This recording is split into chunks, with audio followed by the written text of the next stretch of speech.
across the Delaware. It's earned every scar and still flying everywhere.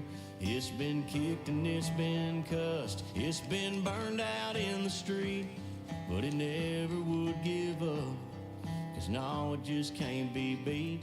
It's folded on the mantle, hanging out there on the porch. It's high in New York City and on the country store. It stands for what's right. It stands for the free. It stands for every small town kid who ever had a dream. All the ones who left their homes and never made it back. That's why I stand for this flag. Yeah, I figured it was better than Lee Greenwood. I'm burned out on God Bless the USA. Good morning, everybody. It's free for all Friday. Janie, Ruddy, good to have you in the studio. Great to be here. Thank you for the invitation. Yeah, we're going to talk a lot about the schools and education. Also, we have our new Chamber of Commerce, our crew in here, our president and CEO, John Phillips. Good morning. Yeah, thanks for the invite, David. Appreciate the opportunity. And you brought your sidekick, your co-pilot, your lieutenant, Kelsie Lombard. Good morning, Kelsie. Hi, good morning. Happy to be here. Okay, get real close to the microphone. Talk right into the end of them there and save us. And, of course, Brian McMillan, editor, Palm Coast Observer. Happy to be here, David. And our reporter in Tallahassee, Sam Greco, to make sense out of what's going on. Our state representative serving us well there. Good morning, Sam. Good morning, David. Good morning, everyone. Well, I'm trying to follow this, and it is totally unlike last year and the year before. It seems that the governor is at odds with the Senate at odds with the House at odds with DeSantis, and we're looking at a possible shutdown July 1st if you guys can't come to an agreement. So I'll throw it to you, Sam Greco. Take it from there.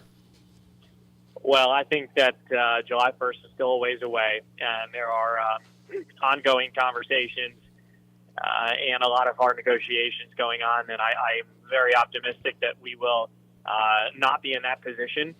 And certainly that's not an outcome anybody wants to see, but we're having a worthwhile discussion about the best way to spend taxpayer dollars and the best way to bring in taxpayer dollars to make sure that we're not bringing in more than we need to be able to do the jobs that we need to do effectively.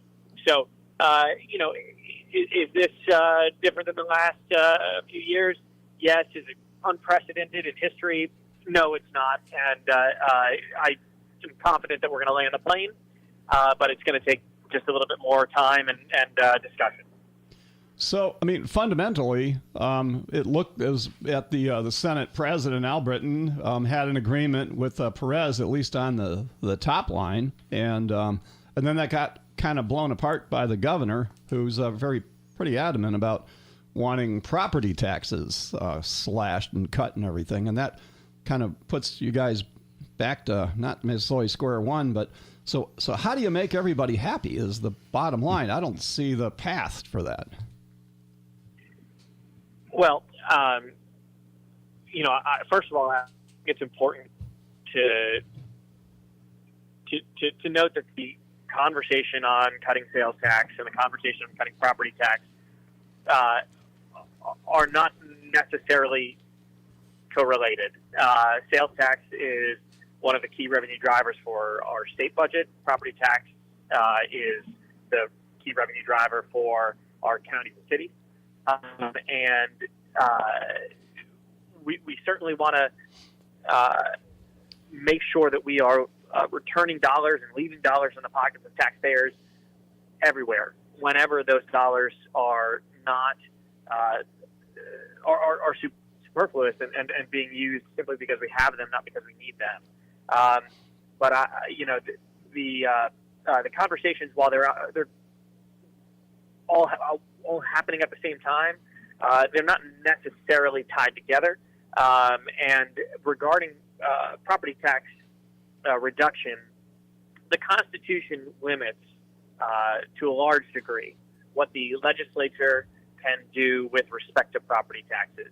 And as a result, the key thing that we can do in the legislature in the realm of property tax is place ballot amendments on the ballot in November of 2026 for the voters to consider to amend the Constitution and curtail or reduce or otherwise affect property tax.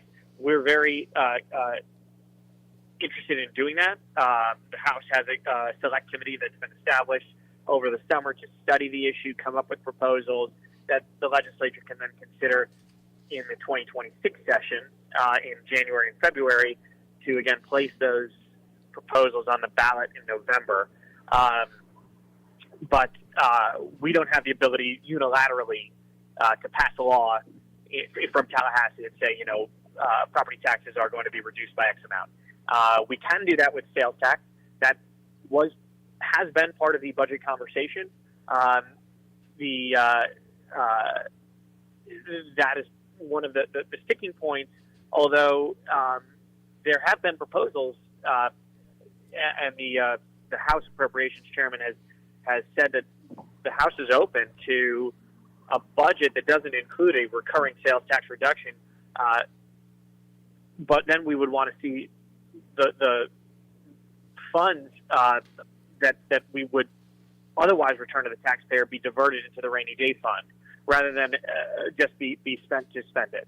So those are the conversations ongoing. There's other tax cuts that we're looking at.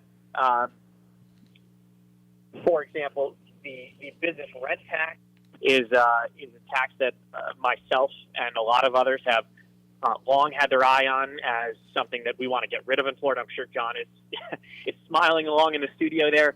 But this is something that is Florida's the only state in the nation that assesses sales tax on business rent. The legislature has slashed it over the last several years from 6% where it was down to 2%. We want to eliminate it entirely.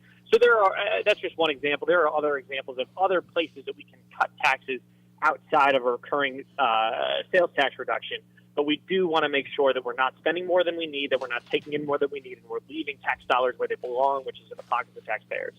So the top line budget is the first thing you have to agree on, right? All the governor, the Senate, and the House, you have to say, okay, this is what we have to work with, and then battle it from there. But is there any agreement? I saw something where maybe today there might be an agreement on the top line budget. Is that true? I haven't heard definitively that there is an agreement. There was an agreement, as you noted, there was an agreement in principle that fell apart, for lack of a better term. So we're working to get back to that top line number. And, that's a really big piece of this puzzle. It's not the only piece. After that, we have to get to specific subject matter allocations and we got to get into the line items. But the top line number is a big part. And so I have not heard that there's an agreement yet. But I like I said, this is an issue that we're hard at work on. Okay. Our chamber president, John Phillips, you got a question? Yeah, I just got a couple. I am the guy who's never going to be in favor of raising taxes or anything. But at the same time, we've got no state income tax. We're talking about reducing property tax. We're talking about reducing sales tax.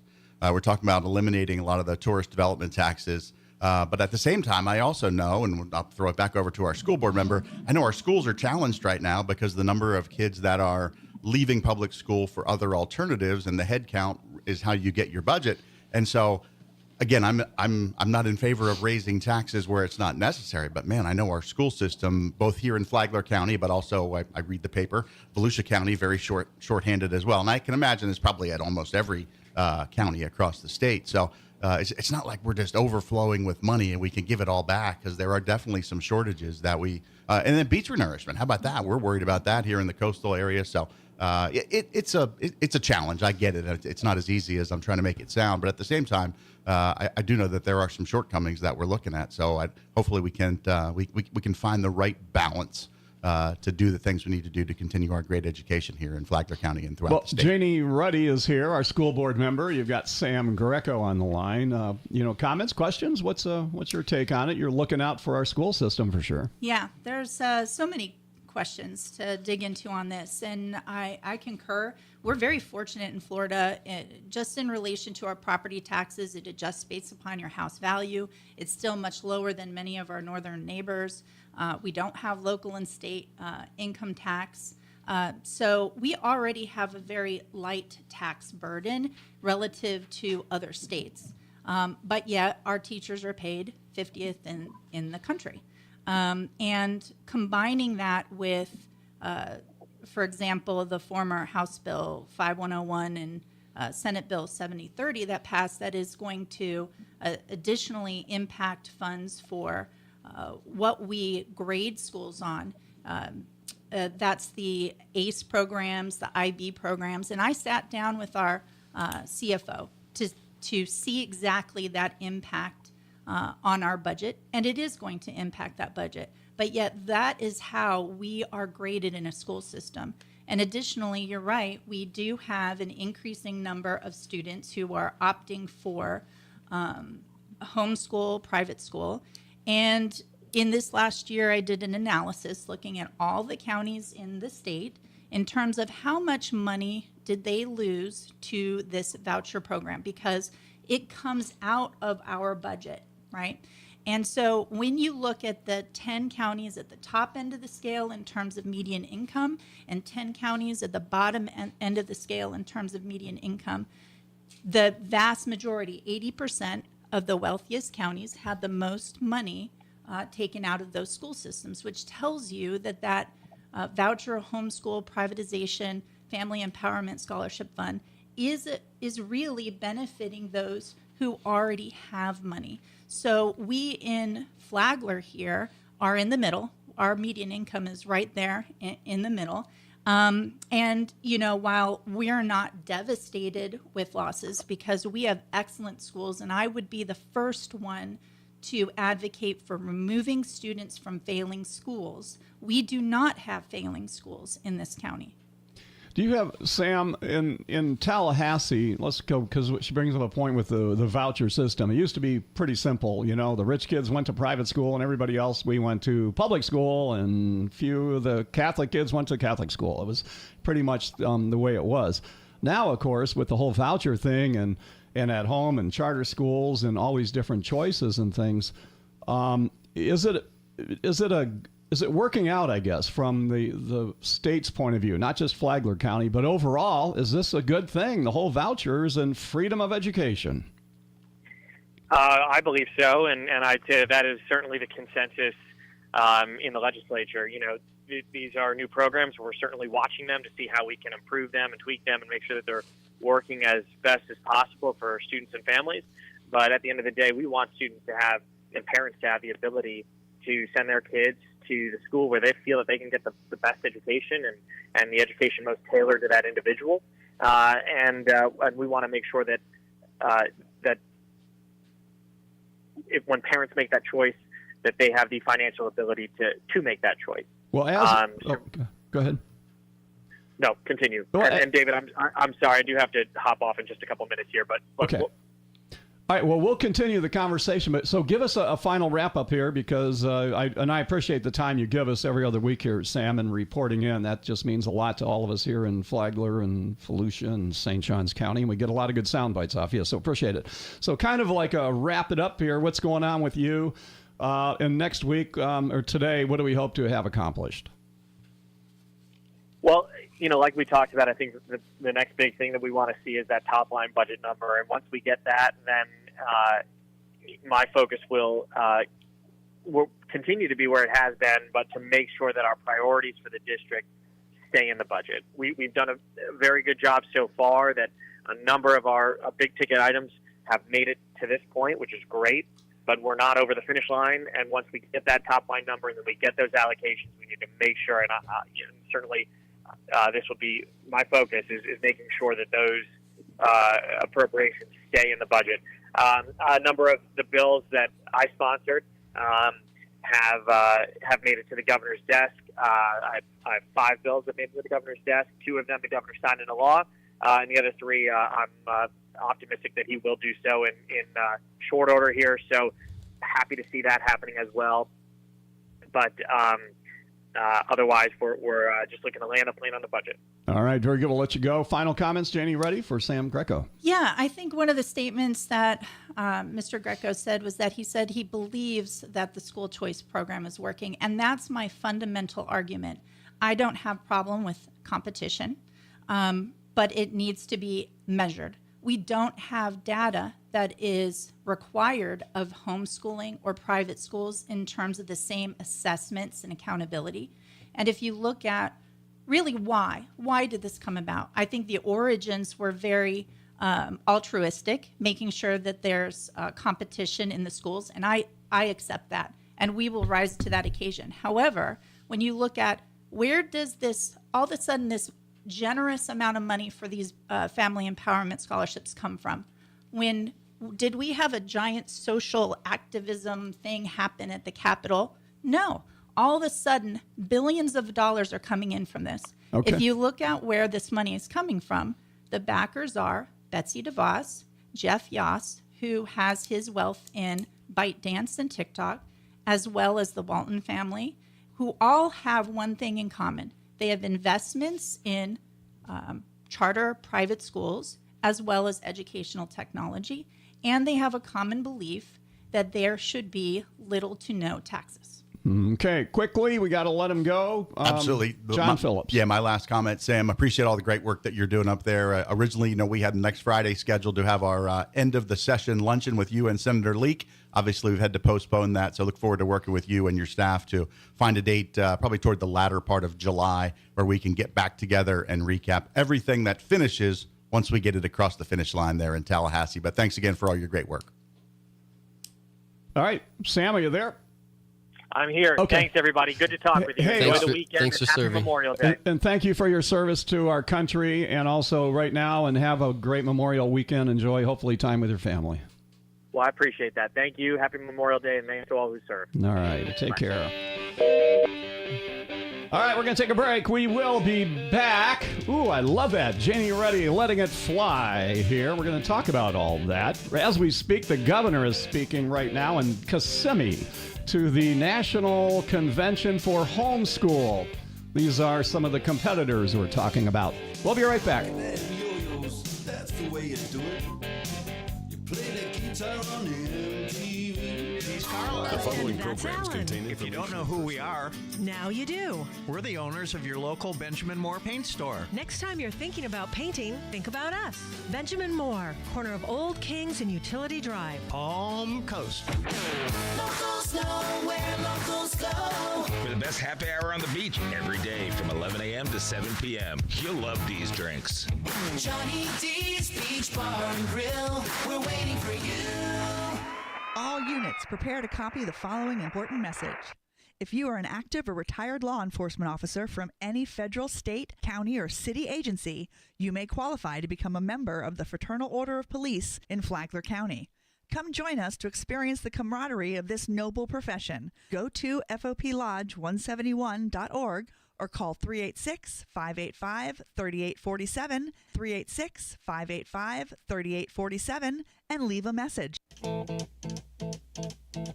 We're back, Free for All Friday, Memorial Weekend, May 23rd. Brian McMillan with all the activities we'll be talking about for the weekend to get out and pay tribute to those who have given the ultimate sacrifice to what we're living a great life on right now, right, Janie and Ruddy? Absolutely.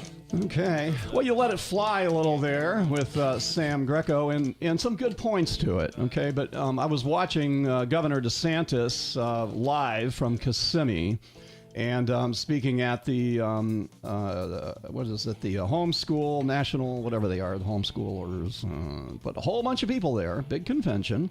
And do you feel that the public schools are under attack by, you just mentioned, Bezos and some of these other guys that have a big interest in charter schools? That, is the public school system in Florida, in Flagler County, under attack? Because you lost 400 students this year, right? Yeah, over the course of this program, about 1,700 total last year, equaling $10.6 million. As I said, I don't have a problem with choice, but it should be informed choice, and that's what we're lacking here. Homeschool, private school, does not have to comply with the same requirements nor testing requirements. If a student who is homeschooled, in order to measure their competency, it is voluntary to take those state assessments. It's voluntary for private schools. Other than health and safety for a private school, there's very little regulation. So if we want to ensure that parents can make the right choice for their child, then there should be no qualms about putting data against data. And the public schools have been doing this for decades now. We're not afraid of looking at our data. We're not afraid of evaluating every year and trying to find better ways to educate students. And we've been held accountable for decades for that, even to the point on the individual teacher now, where in our state, their contract is now annual. And if they have one demerit, a needs improvement on their annual evaluation, they could be let go without any further explanation. So there is high accountability in our public schools. So on this here, you're giving us logical reasons why people should stay in public schools. Okay. But see, us as human beings, Brian's tired of me hearing this, but we don't do things logically. We do things emotionally and then justify them with logic. The governor is on the air right now, broadcasting, saying that the DEI, the woke, all this kind of crap that infiltrated into the culture of the public schools just turned parents' stomachs to the culture. And it's not so much a no, I don't want my kid to go to that, is they don't want to be a part of the, what he said, the nonsense in the public school system. They don't want their kids tied up with all this, kids, going to school, dressed like the furries and all these different and litter boxes in the bathrooms and things. And it is such as a minor part of all that it really was, or whether it was true or not. Parents look at it like, why would I be sending my kids to this when I can control their education better and get them a better education without all these crazy distractions about what books should or shouldn't be and all that. So how do you respond to parents that say, I agree with you, Janie, Ruddy, that the public schools are good with all this kind of stuff, but I don't want to have them be a part of that culture that has been created over the last several years with the whole DEI and woke thing? I'm not familiar in terms of the years that I've spent on a school campus, seeing what you're referring to. They're using something very emotional to act like that's the norm in the school systems, right? Children, right, as part of their growing in maturity, buck the norms, and that's a good thing. In terms of DEI, I guess I would ask, for example, I just went to my daughter's college graduation, graduated UF in environmental engineering. Congratulations. Thank you. That's and exciting. I heard a gentleman behind me say, "Oh, wow, there's a lot of girls who just graduated. Used to be all guys in engineering." And why is that? We promoted equity, access, recognizing talent in girls to go into STEM fields. What was bad about that? Well, I don't think anybody's saying there's anything bad about that. But isn't that part of DEI, right? Diversity in our different facets of our But jobs. I mean, way before even heard the letters DEI, women have made huge, everybody know. I think that's like, we're way past that point that, women should be at home and doing dishes or something. Oh yeah. I will share with you on the campaign trail. Okay. I had an interaction at the Veterans Park here where I was talking to a young woman, and she was a mother, and we were having this same discussion. And she said that she would be a proponent to have the 13th Amendment repealed. So there is this idea that, or a resurgence in some, right? These are all small factions. But if we aren't consistently advocating and ensuring that it's protected, then we can lose it. It's interesting, right? Because these arguments we have here in the United States about this education, this is a luxury. What we still don't realize is there are people worldwide that are not allowed to attend education because they're female, that have been tried to be killed for trying to attend school. And that we have an education system that is still the envy of the world, K through 12. Many other countries do not provide that. And so this is a luxury to have this conversation, but if we aren't good stewards about protecting it, and really this Memorial Day weekend, what was the reason why we started public education for which the world has modeled after? It was to create an informed public. Because if you're going to be a part of the democracy, you must be informed. And so it is part of our pride as United States citizens to ensure that we have excellent education programs that have accountability, which homeschool currently and private does not. I would push that our legislature should require minimum curriculum expectations just like they do for public schools. Okay, Brian McMillan has got his hand up here and jumping up and down. So take it from there, Brian. No, I have 5 children. They're all Flagler schools. They're all happily, being educated or have been educated in Flagler schools, and I think it's been a great experience. So I have no complaints, and I have never been tempted to homeschool my kids. I do have one good friend who she pulled her kids out of the schools and was very upset about the lack of enforcement of things that she perceived as bullying, which I know the school district has a mandated definition, and it's got to have all these different requirements to say that's bullying or that's not. But there's a lot of chatter, at least on social media, I'm sure you've seen it, where, my kid was being picked on to the extreme, and then my kid's the one that got moved because of all the regulations and things like that. And I think that that perception of, the difficulty of just having like a safe environment, there are some people who pull their kids for that reason, and they're doing their best they can with their education, but it's like it's not even an option to like keep sending the kid back to the school that they perceive as is not really doing very much to help that situation. So my question is, whatever the facts are, what could Flagler schools do to change that? Because I do think that there's some kind of reputation about that. Again, I see the chatter on social media, which I hate to put a whole lot of stock in, but it does give a little bit of the pulse of it. But I think that there is a perception, at least, of that Flagler schools is kind of like either turning somewhat of a blind eye to bullying problems, or just maybe it's so big that there's not much you can do about it. So is there some kind of a, could the schools do a better job of that? Yeah, thank you for raising this question. Yeah. In fact, right now, we just completed, our policies in our schools is us. Our school is a reflection of our community. We guide, we vote on things, we provide input, down to the curriculum, to the behavior program. So we just put out a survey about our school and discipline behavior. And I was actually looking forward to seeing what are these critical issues regarding bullying cases.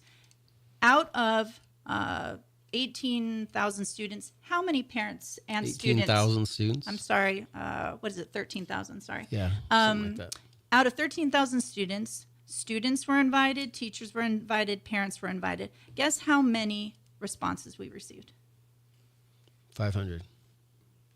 I don't know, 200. 147. Okay. And of those 147, less than 10% tagged it as a bullying concern.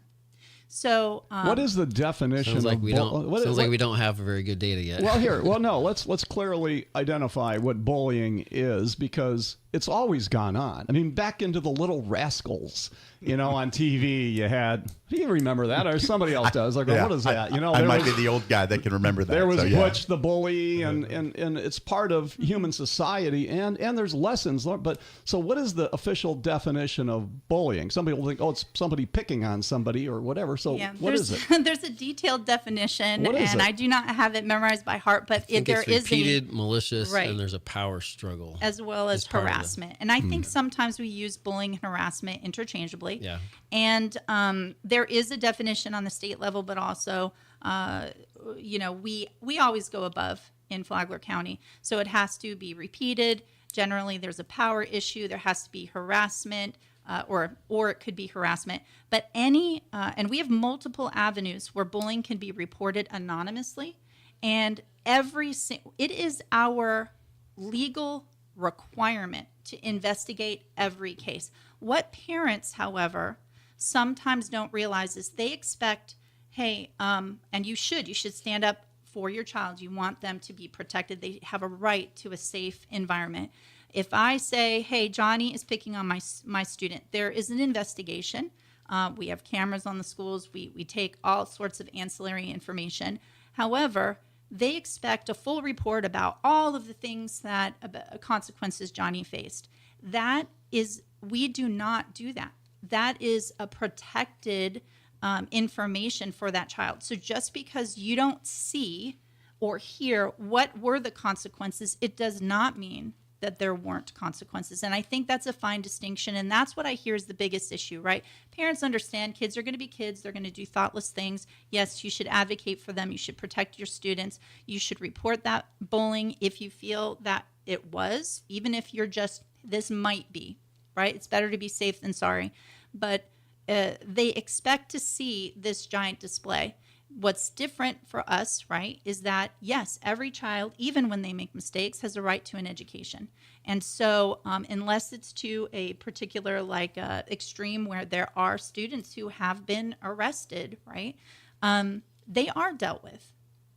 So, okay, I don't want to spend a whole lot of time on this because there's a lot of other things that I wanted to talk about with you. But it is an issue because that's an emotional issue. If your kid, comes home crying or doesn't feel safe or has got, bruise it or whatever to it, of course that's a concern. But like I say, it's not something new. I think the calling it out is a lot more today than it used to be, because it used to be, he did what? Yeah, Johnny punched me. Well, tomorrow you go back to school and you kick his butt, in the playground. And that was how it was settled. And a lot of times those two became friends. Yeah, but I think it's a good evolution because of we see that many of the violence in schools, right? Some of these mass casualties, the individuals who started them often were outsiders, were bullied. So, and that's part of why we take it so seriously.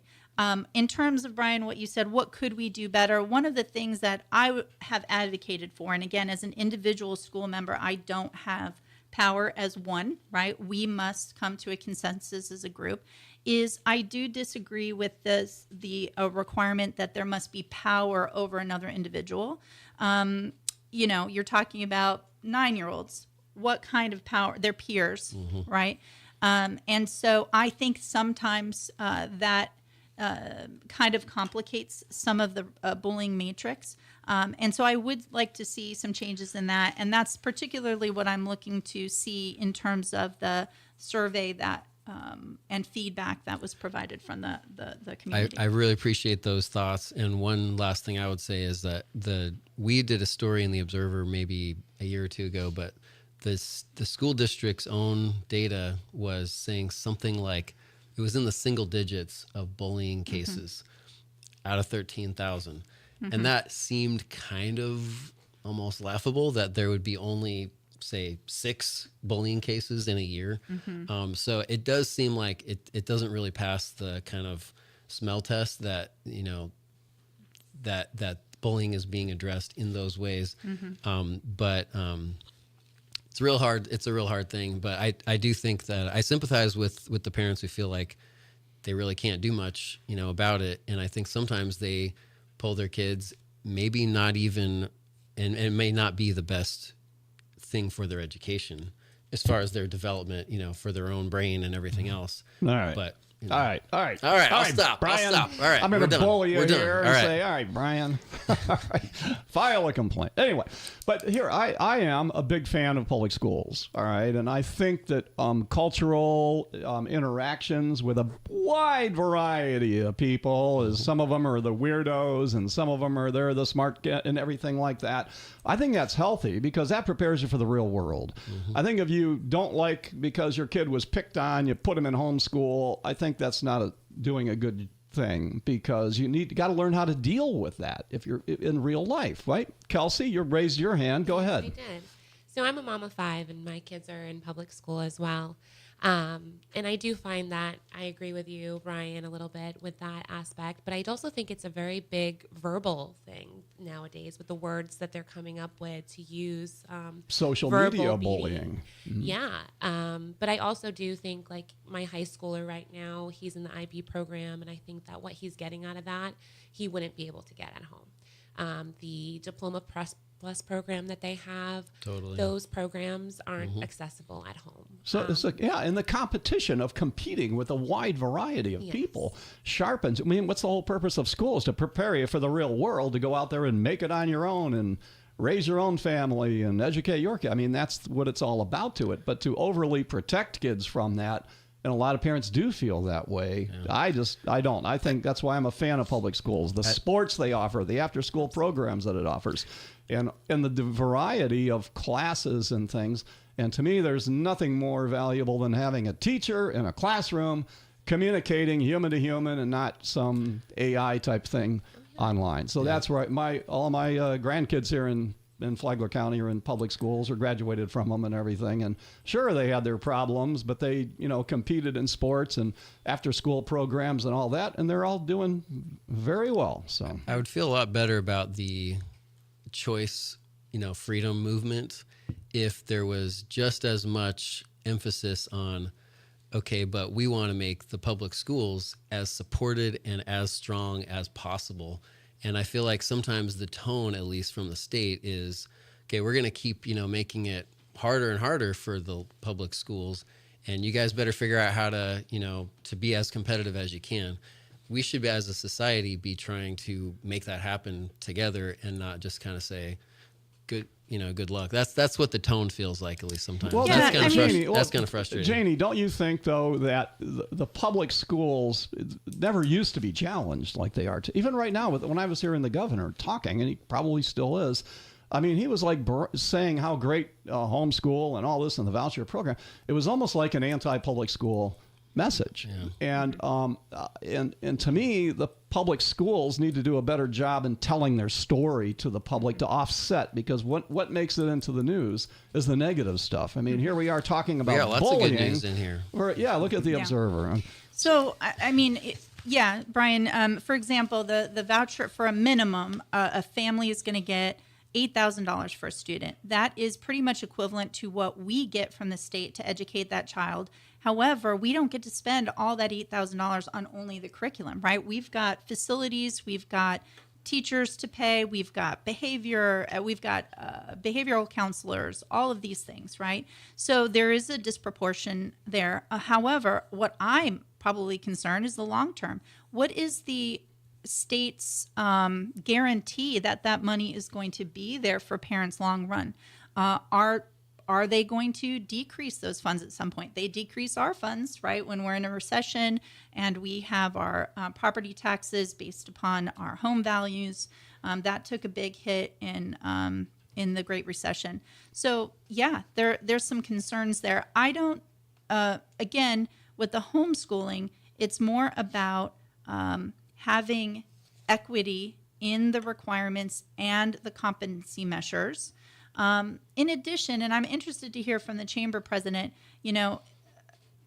when we, all of this bore out was, hey, we want to have some common standards. If I live in Texas, if I live in Florida, if I live in New York, business should say, students should have this particular competency. We should know, no matter what state you're coming in from, what they should know if they have a high school diploma. So then it went to, the government is trying to indoctrinate our students with Common Core. We are the government, right? Their curriculum review is open to parents. We can provide feedback to what that curriculum is. But now we're almost gone the 100% opposite way, 180 degrees, where we're saying you can homeschool or privatize school for your child, and there is no requirement. If you want to teach whatever you want to teach them is okay. And so I'm interested to hear what you're concerned with in businesses on the impact of that in 10 years. Yeah, the businesses that I speak to, and I feel the same way, is that curriculum and decisions for schools should be made at the local level. There is some state governance, but there also should be county governance in Flagler County. And I'm not sure that having the same standards in Florida versus Montana versus California versus New York is necessarily the right decision. I think that's more of a local decision, in my opinion, and that's what I've heard from most of the businesses, because our industry and our businesses here in Florida are different than other parts of the country, so they want to control a little more locally would be my response. Are we talking about, because the quality of public schools is a huge thing with economic development. Mm-hmm. Businesses are going to move here. They want to know that am I going to have a continued labor force coming out of the schools? And Flagler County schools are awesome with their classrooms to careers programs and the integration with businesses, with what LaShaka is doing. Yeah, I would agree completely there. That's, so I think that weighs to what you're saying, is because now we're local, because like we have aerospace right here in our backyard, and they don't have it in Montana. So I think if we put more emphasis toward classes and getting kids motivated to... Yeah, not every kid is going to go to college, so the workforce development is really critical, and it can really vary. If you are in a more agricultural state like Kentucky, for example, maybe they need more welders and they need more agriculture folks, as opposed to other parts of the country. If you're in Southern California, they're not having a massive agricultural educational program. But I think one of the things, to spin this back to the very positive thing, because I don't want anybody listening to this show to think that Flagler County schools are struggling, because our schools are excellent. Our schools are excellent in placing kids who desire to go to college into higher education. They're also excellent at workforce development. We were able to be part of the ribbon cutting over at Matanzas High School maybe a week or 10 days ago, their new media center and the new areas. How incredible was it to walk? One of the first places I walked into was a woodworking area over there. And I mean, the amazing equipment that they have there, the amazing equipment in their media center to do videos and audio and social media and things like that. What amazing technology that we are teaching kids skills. And I think we need to continue to do that, not just at the high school level. I know obviously we got our school board member here, so we're all about Flagler County schools, but let's give a shout out to Daytona State College and their Advanced Technology Center, which is a little bit south of here in Volusia County, but it's close enough.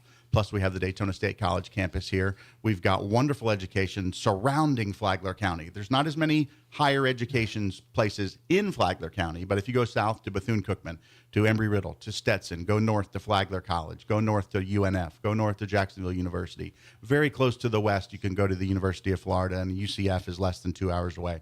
We have got wonderful higher education here. And then some of the more career-based stuff like Kaiser University, and then down in Daytona Beach, one of the premier chiropractic colleges in Palmer Chiropractic. We have got wonderful educational systems at the high school and at the higher levels surrounding us here in Flagler County, and we need to continue to advocate for that, because that is one of the things that businesses look for. If I'm going to relocate here, my employees might have kids. Are they going to get a good education? And the answer is absolutely yes. So this is the conversation that more parents need to hear. That and also, we're not broke, by the way. All the schools with all these kids leaving. We got the Flagler County. What do you have? $155 million budget, something like that. Yes. However, 83% of that is required in order to keep teacher salaries and benefits, as well as comply with the teacher salary adjustment statute, as well as we're required to keep a minimum of 3% for reserve. However, it's better to be in the 6 to 8% range. I believe last measure we were around the 8%, maybe 6%. I know it seems like a lot, right? But, we have to contribute to the Florida retirement system. The healthcare has been astronomical, right? And I was a proponent to find some alternatives to protect our school district from exorbitant costs. And Mr. Ouellette has gone down that path to set up some partnerships, which would, it looks like initial quick kind of napkin math could save us $1 million. But it is just the majority of our budget is staff. Explain this to me. Okay, impact fees, builder impact fees, they got all these new houses are being built, new people are coming in. These impact fees are earmarked to build new schools when, in fact, we've had no growth in our schools for 10, 11, 12 years, and there's no projected growth. So all this money sits in an interest-bearing account for the school system, millions and millions of dollars, right? Impact fee money? Some which of it, will not never all be of built. it, not all of it is required to be held for a new building, right? We had to spend millions of dollars to overhaul the HVAC at FPC. So that is supposed to also help provide the upkeep of our capital infrastructure for students who are placed in where they're developing. I thought it had to only be spent on expansion. No, there's definitely buckets that does not have to be specifically. I've seen some light items. I can go back and review that, obviously. And Patty Warmack has been an excellent resource to guide my understanding. It's a lot of rules and regulations, but no, there's for example, improvements. HVAC could be an improvement, right? It doesn't have to be new, but I can definitely go back and what about uncover more on that. Can you use spending. it for teacher raises? No. No, okay. I thought that would be it. Hey, we got to take a real quick break, and we're going to be back with some closing comments. We're going to let Kelsie give a pitch to why your business should join the Chamber of Commerce, and we're going to wrap it up here with some closing comments with Janie Ruddy. It's been fun talking to you, and on this Memorial weekend, May 23rd, and Brian's got some things happening around town you should get out and do. We'll be right back.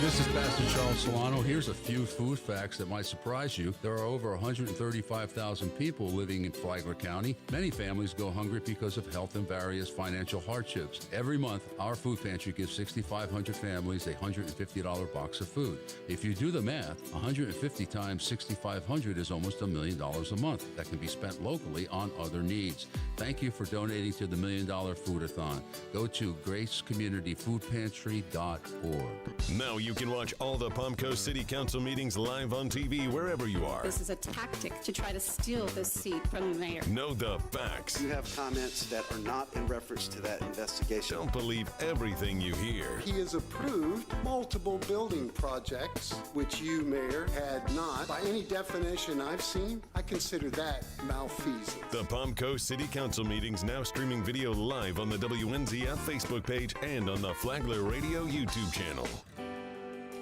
Hey, we're back. Memorial weekend. Great time to get out and enjoy your family. Celebrate the freedoms we have. Thanks to those that gave it all for us here. Just take a few moments to kind of reflect on that. But we live in a great community. Flagler County, Palm Coast, Bunnell, and Flagler Beach. And our new Margaritaville hotel is open. Janie, have you been out there to see it? I've gone by it several times and enjoying time in Flagler Beach, but I haven't gone into the property yet. Okay. Looking forward to you that. were at the grand opening, right, Kelsie? Yes, we did their ribbon cutting there. We got a little sneak peek of the chill bar on the rooftop there and a few of the rooms, so it was very nice. Okay. All right. Yeah, no, I think that's really cool. So we've got so many good things going on. We've got, the town center is coming alive with a lot of great things. The promenade. Beautiful square mixed-use development there. The promenade, retail on the first floor, and residential above it, right between Flagler Palm Coast High School and City Hall. Yeah. If you haven't been by there recently, you need to come by. It's coming along. It's still a long ways out, but it's coming along with a lot more development there in the town center area. And again, real quickly about Margaritaville, I think what a perfect blend for us in Flagler Beach. Some folks are like, oh, wow, we've got a nationally branded establishment in Flagler Beach. That's not what Flagler Beach is all about. The one thing I would just say is Manoj Bulla and his family are a family-run business. Even though it's got the Margaritaville brand on it, that is going to be a family-run business, and I think it's the perfect fit for Flagler Beach. Right. I do agree. You know, people don't like change, but then once it changes, they'll be the ones there enjoying the rooftop bar. Okay. All right. So John, go ahead and give us a quick rundown. What's going on with our Flagler, the Palm Coast Flagler Regional Chamber of Commerce? What's up with that? And then we'll let Kelsie do the sales pitch on why local businesses should join. Yeah, a lot of great things going on. And again, we are the Palm Coast Flagler Regional Chamber, the only chamber in Flagler County. We serve Bunnell, we serve Beverly Beach, we serve Flagler Beach, we serve Palm Coast, and we even serve the small number of folks up in Marineland. So we are the chamber for Flagler County. We love to support local businesses, and our job is to connect businesses to residents and residents to businesses to help everyone improve the quality of life here in Flagler County, and look forward to visiting with more folks, whether that's ribbon cuttings or our educational events. We've got one at the auditorium on June 20th. Stay tuned for more information about that, the Business and Entrepreneur Conference. It'll be a great day and a great opportunity.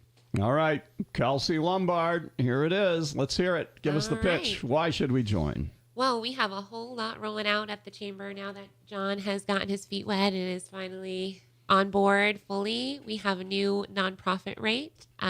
We want to let our members know that we heard you guys and we're making that change for you. And also a small business membership coming through now too for businesses with 10 or less employees. Okay, so all right. Stay tuned. Yeah, well, I mean, a chamber, every good community has a good chamber of commerce, and I think, you know, when you join a chamber, you know, a lot of people are like, wow, what's in it for me? It's like, you know, you're joining a bigger thing. It's like you're part of something that looks out for the whole community, not like, do I get a free pen and a gift basket when I join?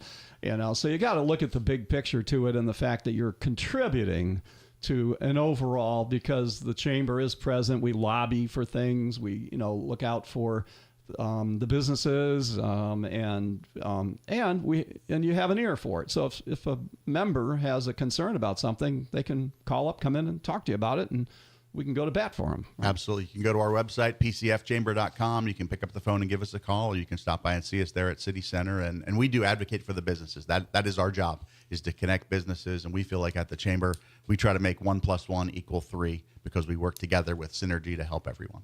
Teamwork makes the dream work. All right. Oh, okay. Very good. All right. Well, hey, we're way over time, but Brian, give us a rundown. I know the Observer has a lot of things that are happening Memorial Weekend, so yeah, if you look at page 2B on the in the printed copy or on the e-edition, you can get it on the website. One thing that's not necessarily Memorial Day, but today is the last day to get tickets to the Flagler Beach Centennial Dinner. So you can just go to cityofflaglerbeach.com and check that out. But there's going to be, you know, tons of restaurants with food there and things like that to celebrate the 100th anniversary of the city of Flagler Beach. So on this, the way I understand it, okay, is Bellhumor was telling me that. So when you buy a dinner for the Centennial, you're assigned a restaurant, and the restaurant. So all the restaurants, you know, participate. It's not like one big buffet or something like that. So you're assigned one restaurant, and they make that dinner for you, and they deliver it. So therefore, it's not a big burden on any one restaurant or anything. So it's an individualized thing, is the way I understood it. And if that's not right, blame Rick Bellhumor. Okay. Very cool. Yeah. So celebrating Flagler Beach. So as far as Memorial Day, there's 2 ceremonies that are traditional and happening again this year at 8 a.m. at Heroes Memorial Park, which is just west of the library on Palm Coast Parkway. And I just got this confirmation from the city that U.S. Rep. Randy Fine will be speaking there. That's kind of a new development. So Randy Fine will give a speech, and Teresa Pontieri will give a speech at that 8 a.m. Memorial Day City of Palm Coast event. You can also submit a name of one of your own loved ones that could be memorialized at that event, and you just go to the city website to do that. That's a new thing that they want to start, a kind of a new tradition to read local names. And then 2 hours later, the Flagler County Memorial Day ceremony starts at 10 o'clock. This is at the Government Services Building on US or State Road 100. and Randy Fine will be there as well. And there's also a guest speaker, a retired U.S. Navy chaplain, Mark Schreiber, who did 25 years in the Navy and is a chaplain. So that'll be an interesting speech. He's also works with the DAV in Palm Coast, Disabled American Veterans Chapter. And then at 11:30, there's also a VFW barbecue picnic at the VFW on Old Kings Road. That goes from 11:30 to 3:30. So yeah, lots of good stuff on Memorial Day to kind of keep focused on why we have that day and why we have so much of what it makes America a great place to live. Check out the Observer. It's all there. Buy a subscription. There you go. How much is it? It's $52 for the year to get it on your driveway every week. So. All right. I like that. Janie, thank you, Brian. Thank you. Okay, enjoy your weekend. Janie, Ruddy, we give you the final word of wisdom to everybody in Flagler County and the world. And save the wisest for last. Oh, gosh. Well, I'm not going to purport to be the wisest. No, I think my last message would be that the school system is not a separate entity. It's not an us versus them thing, right? The school system is us. It's a reflection of our community. We take input. We invite parents and community members to weigh in on curriculum and behavior. It is a reflection of us. So, we all need to work. There's always room for growth. And that's what we're here for, and that's my role, is to advocate for that. But really, ultimately, it's the final messages, and I think Ms. Moore had also stated this in the Flagler Live article. We're not afraid of competition, but it needs to be a fair, level playing field and the same data metrics. All right. Well, thank you for being our school board member. And I'm happy to see the school board has really kind of gotten it together and doing a lot of great things and working together and getting along. And, that means a lot. I think, when people from the outside look at bringing a business here or something, they want to know that our, governing leaders, have a vision and work together and making it happen. And then that makes them want to be a part of it. So thank you for that, Will Furry and everybody else on there. Anyway, just appreciate it. Okay. No, thank you. We're happy to serve. All right. We're going to leave you with this one here. Chris Jansen, This Flag.